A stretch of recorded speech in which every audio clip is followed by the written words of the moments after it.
O Heitor tá aí, ó. O Heitor chegou. Beleza, Heitor? Como é que tá? Pô, vamos aproveitar a chegada do Heitor, então, e vamos começar a falar do Vasco e Santos, então, que foi um jogo que eu acho que todo mundo pôde acompanhar. E, Heitor, tava falando para eles aqui, o jogo que, de fato, teve uma estética de abertura de campeonato. Teve foguetório, festa de torcida, antes, né, entrada dos times com bobina em campo. Cara, foi bem legal. Não sei se tem a ver com a questão da própria transmissão ser diferenciada, né, por causa da Cazé TV ali, os caras dão um outro clima no negócio também, achei bem legal. Mas, enfim, o Vasco conseguiu uma belíssima vitória, e tava vendo ali o Luizinho falar, 4º ano que o Vasco começa o campeonato com vitória, e essa vez uma vitória de virada, num jogo que foi bem difícil, né, Heitor? Uma boa noite a todos. Epa, tá travado. Muito bom estar aqui pela primeira vez no Mapa Tático Debate. Algo que eu já estava planejando. Aconteceu alguma coisa aí? Tá um pouquinho travado. A minha vida foi tão inesperada que o link até quase caiu. Tá travando? Não, então, peraí. Tá um pouquinho travado. Atrasado. Um pouquinho atrasado. Mas eu acho que... Talvez agora fique melhor. Tranquilo. Tá melhor já. Sim. Agora melhorou, será? Sim. Tá melhor? Perfeito. O seu comentário, Thiago, sobre o clima do estádio é interessante também, é um fator interessante, que é o retorno da Força Jovem a São Januário. E por isso teve esse clima diferente, teve bandeirão, teve um momento da transmissão que até mostrou um bandeirão gigante cobrindo a torcida ali, a área da Força Jovem, com o mascote, o Ed do Iron Maiden e tal.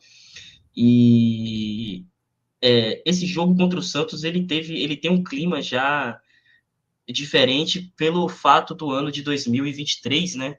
Daquelas últimas rodadas do ano de 2023, que o Santos caiu e teve essa briga entre Vasco, Bahia e Santos. Então já era um jogo que já, antes de começar, já tinha um climinha já, né? Já se esperava algo a mais dele. E falando do jogo em si agora, dá para se tirar algumas coisas desse jogo que já se pode projetar para o ano, né? Tanto do Vasco quanto do Santos. É interessante ver como são duas equipes que têm suas limitações, né? Acho que ficou nítido nesse jogo, assim, muitos erros, assim, erros simples de execução de passe, coisas que não se espera, né, de times de Série A, times com camisas pesadas, né, como Santos e Vasco. Porém, deu para perceber isso, assim, bem nitidamente. Deu para perceber também que os times, eles, no começo, principalmente o Vasco, entrou bastante desligado no jogo. E o gol do Santos, na verdade, da minha visão, da minha análise, foi mais um demérito do Vasco do que a construção de jogada do Santos, né? É uma jogada que perdeu a bola, né? Na saída de bola, ele perdeu a bola e deixou o jogador do Santos atacar Paulinho, o espaço. né? Desistiu da jogada, exatamente isso. Exatamente, foi uma falta a favor do Vasco, e o Paulinho, na saída de bola ali, cometeu um erro grosseiro, né, de errar um passe daquele, e aí a zaga do Vasco deu uma dormida e o gol saiu. E no segundo tempo, aí o lance, é interessante a gente ver o lance também. No segundo tempo, deu para ver que o Vasco deve ter tomado um sacode, né, no vestiário. Olha esse lance, olha essa saída de bola, que inacreditável. Categoria do Barreal, toquinho na saída do goleiro. Mas realmente, a falha é grosseira na saída de bola. E o jogador, ele erra o passe e desiste da jogada. Tipo assim, é um nível de desconcentração muito alto para um time de Série A, né? Exatamente. E assim, o Santos também, no começo do jogo, ao longo do jogo ele foi perdendo essa característica, não sei se por condição física, mas no primeiro tempo o Santos estava marcando bem alto assim, a saída de bola do Vasco para forçar esse tipo de erro aí, né? E acabou resultando nesse gol. Quando o time do Vasco vai para o vestiário, ele até volta antes do tempo de intervalo. Provavelmente devem ter tomado uma bronca no vestiário que o time volta diferente.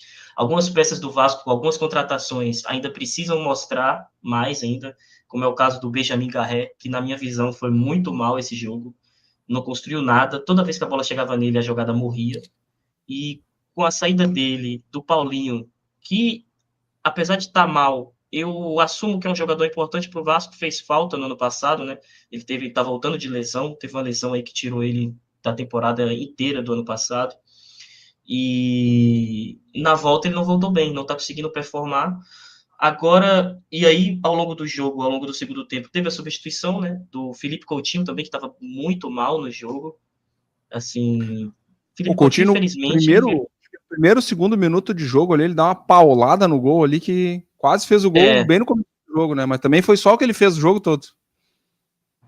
infelizmente, assim, eu acho que pro Coutinho ele tem que dar uma repensada, assim, porque ele virou um jogador comum, né? Ele não agrega muito ao time.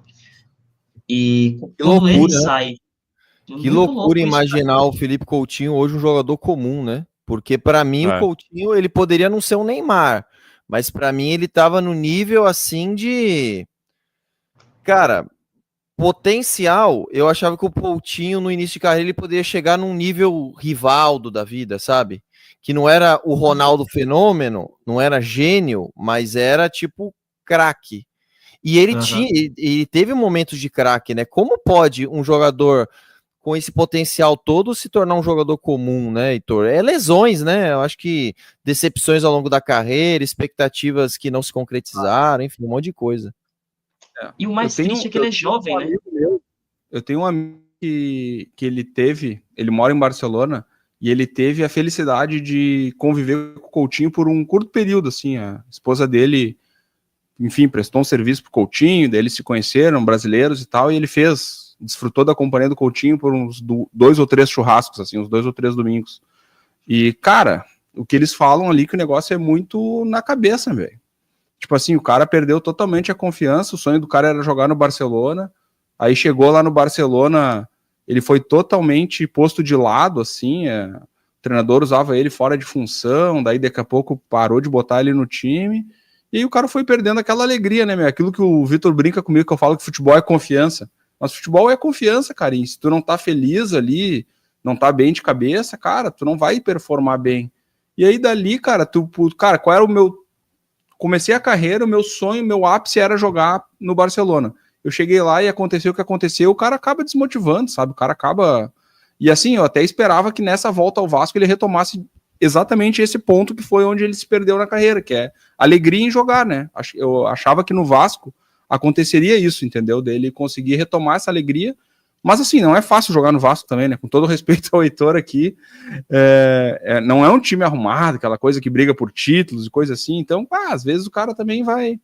Eu acho que foi bem legal a atitude dele de voltar para o Vasco em si, tentar fazer alguma coisa relevante ainda com a camisa do Vasco, mas de fato, assim, acho que ele vai acabar encerrando a carreira sendo muito menos do que a expectativa que se criou nele, principalmente naquele bom momento que ele viveu no Liverpool, né?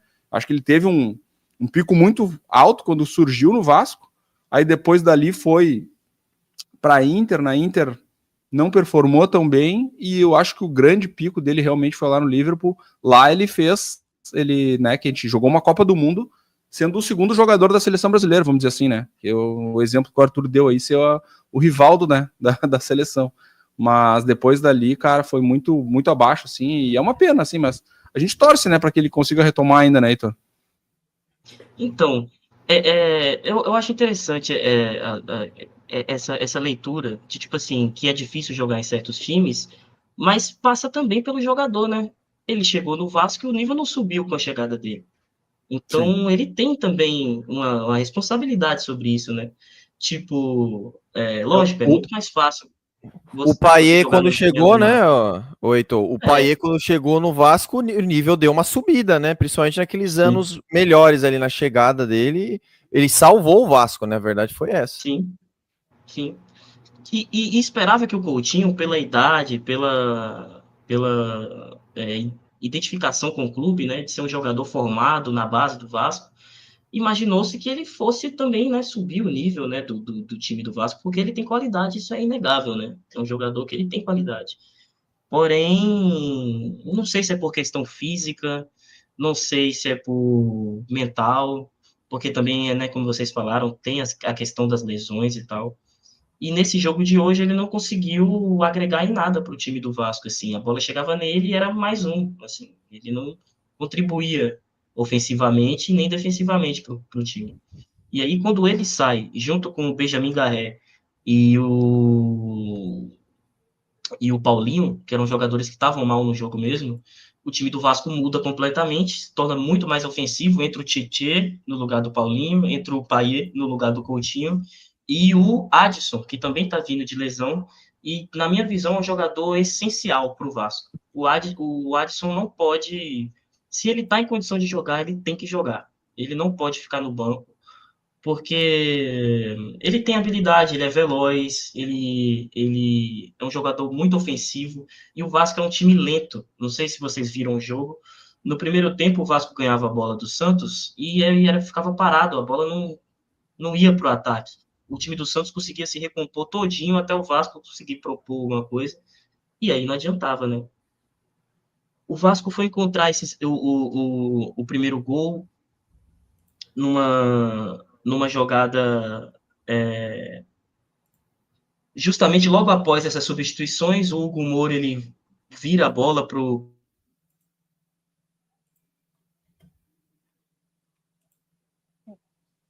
Travou o Heitor de novo? Travou. Travei? Voltou. Travei? Voltou. Beleza. Nessa jogada do primeiro gol do Vasco, o Hugo Moura vira uma bola pro Lucas Piton, que faz o cruzamento pro Verratti.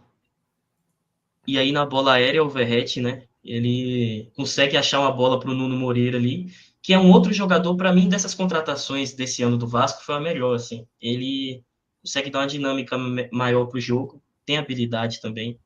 Veio de Portugal, do Casa Pia, sendo o melhor jogador do mês, então ele tá vindo numa fase boa, né? Tá bom, o Campeonato Português não é muito parâmetro, mas, assim, é um jogador que tem suas qualidades, né? E... Pode falar. Só andando rapidinho que apareceu na tela aí, essa animação aí do gol é gigante, né? Pegou metade da tela, né? Nem deu pra ver o rosto do jogador ali fazendo o gol. Só um parênteses. A animação? É a arte da Cazé TV. A arte, Sim. A Cazé TV sempre exagerada, né? Sempre aquela coisa, mostrando um lance normal como se fosse a coisa mais espetacular e inacreditável do mundo, né? Gol! Aí fica gritando, nossa, puta que é meio cafona, mas enfim. Você tinha que ter visto aquela defesa do goleiro do Santos antes do gol. O Verratti, acho que foi no... Antes foi do segundo gol, o Verratti... Absurda a defesa do goleiro. Do Luiz Felipe Freitas foi também um absurdo também. Meu capitão Cartola, tá? Brasão. O Verratti, ele deu uma paulada de cabeça naquela jogada do Vasco raiz, né? Piton cruzando o Verratti de cabeça. Ele deu uma paulada de cabeça que o goleiro, ele deu uma manchete na bola, assim, ó. Só que uma manchete com uma mão lá no canto, ele deu um soco na bola pra cima. Cara, uma das defesas do campeonato, na real, velho.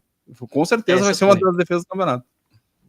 Brasão, definitivamente uma das defesas feitas. Pô, o Santos é pródigo em ter esses goleiros que fazem essas defesas de cartola, né? Eu me lembro da época do Vanderlei. Vanderlei era o mito do cartola, né? Porque ele olha isso aí. Ó. Nossa, que defesaça absurda. Não, essa câmera aí é louca, ó. A força que ele faz com o braço para dar o... Defesaça. Mas depois no jogo do Grêmio vai ter umas defesas do Volpe. Esqueci o nome dele, do Volpe. Saudades. Não. Saudades não, porque, enfim, ele era bom, né? Mas devido à proporção, essa defesa aí do Brasão, muito parecida com a do Groy ali do Barcelona Guayaquil, né? Aquela defesa da final da Libertadores, né? Bem parecida. É semifinal, não é final. Final foi contra o glorioso Lanús. Verdade, semifinal. Fortíssimo Lanús. Mas enfim, cara, e depois o gol, né? O gol do Verratti, que daí, cara, vacilo total da defesa do Santos, né, Heitor? Tipo, tem, cara, uma bola parada, só tem um cara pra marcar na área. Eu era o único cara que tava sozinho. Eu acredito que o Santos não tava esperando, porque a jogada do Vasco é tão manjada, essa de você carregar, os pontas carregarem a bola pra lateral do campo e cruzar, que eles nunca esperam um cruzamento do meio. Eu acho que só pode ter sido isso. Cara, olha ali, meu. O Verratti sozinho na marca do pênalti pra cabecear. Chega a ser infantil, assim, né? A defesa marcar e deixar o centroavante sozinho, agora com esse potencial de cabeçada que ele tem, cara, sinceramente, é de botar todo mundo dentro de uma sala e ficar mijando os caras, assim, 1h30. E de novo, animação, hein? Agora animação errada. Gol do Vasco e falando que é gol do Santos. Nossa. Entrou errado. Ó, volta aí, ator. Pera aí. Essa câmera aí é absurda, tá? Essa câmera da torcida do Vasco é absurda. Essa câmera é muito olha lá, Vasco, velho. Gol do Santos, olha lá. Que isso? São detalhes que só o Carlos Júnior consegue perceber, né? Só. É que ele trabalha com isso aí, né, velho? O cara tem o olho de Tandera. Mas o Verratti sozinho nesse lance aí, cara, nada explica. Não tem explicação nenhuma o cara tá sozinho nesse lance. Lembrando a galera que tá acompanhando a live que eu fico botando e tirando os lances, porque o copyright sabe como é, né? Então, áudio esquece. E o lance eu já tô até com medo. Vou botar aqui porque eu vou arriscar. Na última live deu nada. Vamos ver na TV, acho que eles dão um arreguinho. Casé TV, acho que eles dão um arreguinho. Mas, Heitor, quer falar mais alguma coisa sobre o jogo? Porque são 10 jogos na rodada, a gente não pode falar 45 minutos né? cada um. Então, basicamente é isso. Eu acho que, assim, o Vasco tem contratações que precisam se provar. Ver para essa temporada aí que vai ser longa, um atacante igual o Verratti, que é importante, mas que já tem 38 anos, jogar 3 campeonatos vai ser difícil, Sul-Americana, Copa do Brasil e Campeonato Brasileiro. Então, assim, vai ser um ano duro pro Vasco. Mas começar com a vitória, né, acho que é o melhor começo que se tem, ainda mais de virada, dentro de casa, fazer as pazes com a torcida. É isso. O Campeonato Brasileiro começou e agora é rumo... Espero não ter que fazer conta para fazer 45 pontos e esquecer esse tipo de matemática esse ano. Mas qual que tu acha que vai ser a briga do Vasco no campeonato, Heitor? Tomado pela empolgação na hora de hoje. Eu costumo ser um cara um pouco realista, assim. Eu não fico viajando muito, não. Eu acho que o time do Vasco, conhecendo o Vasco, provavelmente aí o Carille vai dar uma sambadinha aí no meio do campeonato, vai ser demitido, vai chegar um técnico novo. Eu acho que a briga do Vasco vai ser ali vai ser Sul-Americana de novo ali, e se der uma loucura no Campeonato Brasileiro, pode morder uma pré-Libertadores se a gente tiver umas 8, 9 vagas, tá ligado? E aí, provavelmente a briga do Vasco vai ser essa. Eu não acredito que o Vasco brigue por cair esse ano, até porque tem clubes bem mais limitados que o Vasco, mas vai ser essa briga de meio de tabela, assim, como foi no ano passado, né? Junto com o Santos, né? Que a gente quase não falou do Santos, mas só para completar, né? Eu acho que o Santos, pelo desempenho, pelo elenco, não tá muito diferente do Vasco, não. Acabou de voltar à Série B. Tem um Neymar que joga 2 jogos, fica fora. O Neymar tava na fúria, né? O Neymar, na Kings League. Cara, o Neymar fazendo trash talk na Kings League, velho. Olha, meu. Caiu Castro. Vergonha alheia é muita vergonha alheia, tá louco. Não, eu tenho vergonha, sabe? O time que tá contratado jogando e ele dando trash talk. Eu tenho vergonha pela torcida do Santos, cara, que infelizmente precisa se sujeitar a isso, porque o cara, mesmo assim, tá sendo importante pro Santos fora dos gramados e dentro do gramado quando joga. Mas o cara se sujeitar a isso, velho, é quase humilhante. Feião. Mas enfim. Bom, vamos passar então para o próximo jogo. Vasco, então, fechamos. Vascão vai brigar aí entre não cair e pré-Libertadores, então, segundo a opinião do nosso glorioso Heitor. O Heitor que é parecido com o Coutinho, hein? Ele tem meio Coutinho início de carreira, assim, né? Arthur, vamos passar a primeira pessoa. Coutinho sem harmonização facial, né? Você não é a primeira pessoa que fala isso e eu tô com medo de não ser a última. Toda hora aparece alguém pra falar isso, que eu pareço Coutinho.